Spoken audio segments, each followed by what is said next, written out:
Hello, this is Matt on the Moon Lambeau channel, an attorney who is a member of the XRP community, not employed by Ripple, continues his mission to just completely destroy the nonsensical position the SEC has taken against Ripple, insisting that they sold XRP as investment contracts, but actually even more importantly than that, the stance that XRP today is actually a security in and of itself, which is just like brain explode nonsense as far as I'm concerned.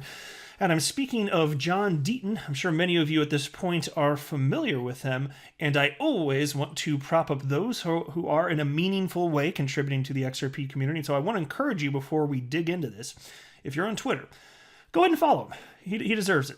He's at first name John, which is John, then middle initial E, then the last name, which is Deaton, and then the number 1, at John E. Deaton 1.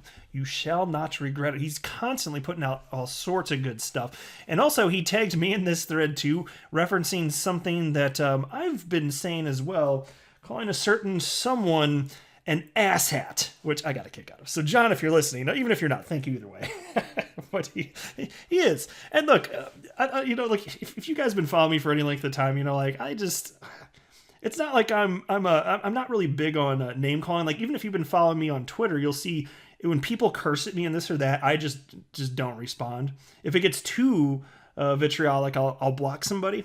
But I don't. If somebody curses at me, I don't just curse back. But when you're talking about the asshat that is Jay Clayton, even I have a line somewhere where you have crossed it, and this individual is at the helm of the SEC, which has taken action, which has absolutely devastated investors of XRP, resulting quite literally in the evaporation of billions of dollars of wealth.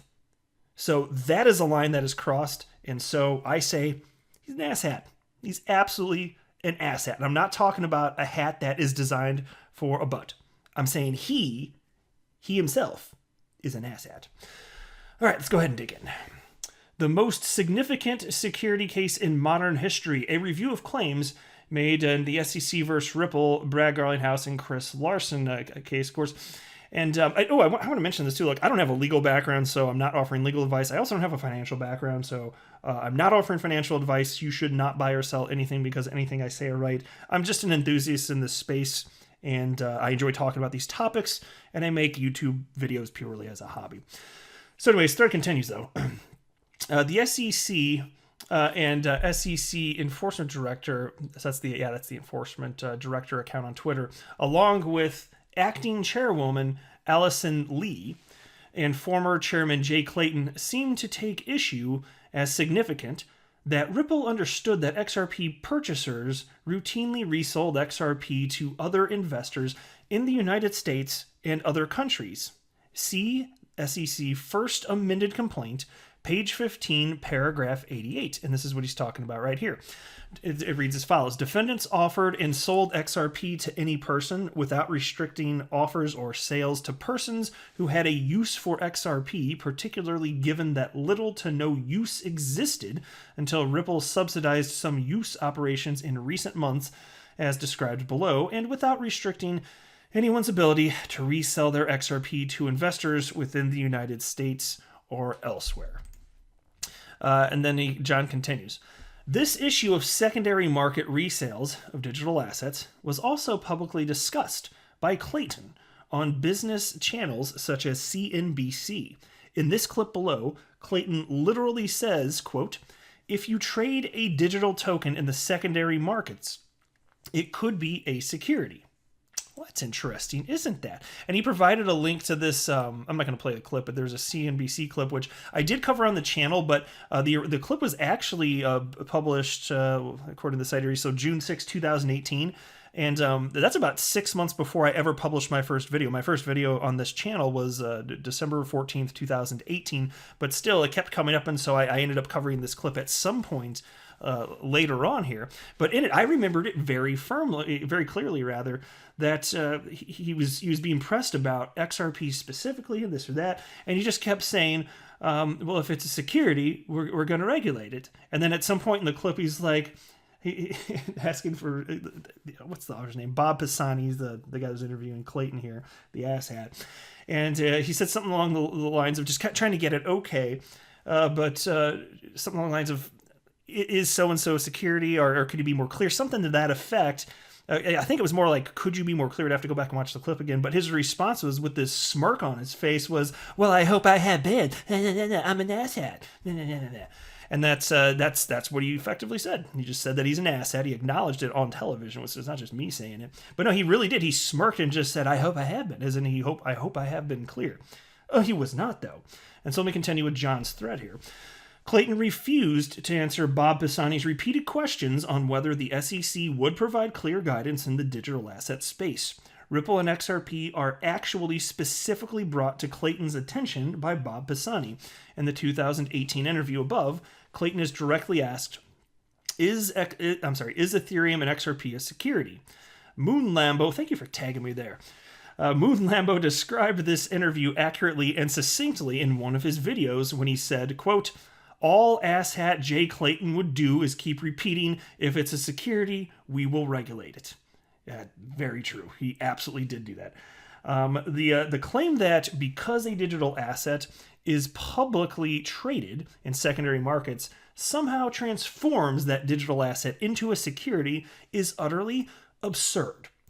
If that fact is given any significant weight in determining what constitutes a security, then, as I've tweeted before, the SEC's lawsuit against Ripple implicates all digital currencies and or digital assets. And see, guys, isn't that scary? And that's why, look, when you think about the response of the Bitcoin maximalists who gleefully celebrate the fact that the SEC is going after Ripple, it's just like, you don't understand that this could be the beginning of your demise as well. Don't assume that they're going to stop here. Not even with Bitcoin necessarily. There isn't, even though they stated publicly that Bitcoin is not a security, there's nothing legally binding about that. And there's always new leadership coming in. There's always this, a certain amount of churn within any government entity. You don't know. Like, you should protect the space and stop being so gleeful about the demise of something that you happen to be ideologically opposed to. That's an irrational position, and it's rather unsophisticated. Now, John continues. Clayton was asked if the SEC enforcement would issue guidance in this nascent innovative space involving digital assets, and he responded that there was no need to change anything or treat digital assets any different than any other asset since 1946. He said, we've been doing this a long time, and there is no need to change our fundamental approach. And it's just like, he reads something like that's like, audible sigh, faith palm, because that don't make no damn sense. Square peg, round hole, anybody? Hester Pierce, by the way, so she's part of the SEC commissioner, very pro-crypto, and he tagged her, John tagged Hester and wrote, Hester, is this the type of nonsense you deal with? Clayton and Allison Heron-Lee see no difference between Groves, payphones, and blockchain technology? The United States is lost. I'm with you. It's completely nonsensical here, and so all we can do is just keep bringing the message forward, bring the fire. There's nothing else that we can do. But I still am optimistic for the future. I have to believe that it's more likely than not justice will be done.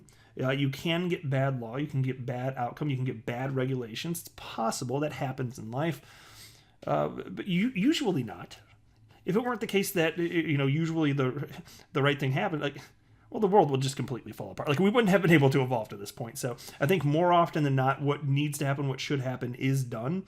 But it is slightly scary not knowing exactly what this means, because there's a lot at stake here for Ripple, for XRP holders, just people the world over, businesses utilizing on-demand liquidity, which uses XRP as a bridge currency. There's a lot at stake here, and billions and billions and billions in wealth held by people the world over.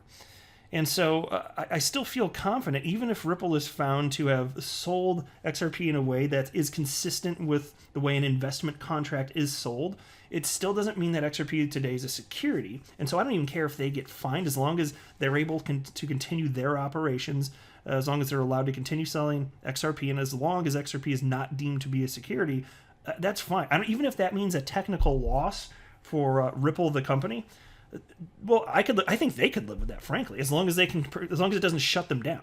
But if they can't sell XRP, they're going to be screwed. Either it'll shut them down, or they're going to have to leave the United States. And who knows how far that would set them back, how many relationships they have fostered over the years that would be destroyed.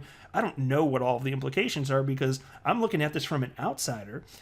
And that's why I'm just hoping for the best here in the end. But we're just going to have to sit tight and see what the hell happens. So anyway, again, thank you very much, John Deaton. Another excellent thread. I love the stuff he puts out. And I know that you guys do too.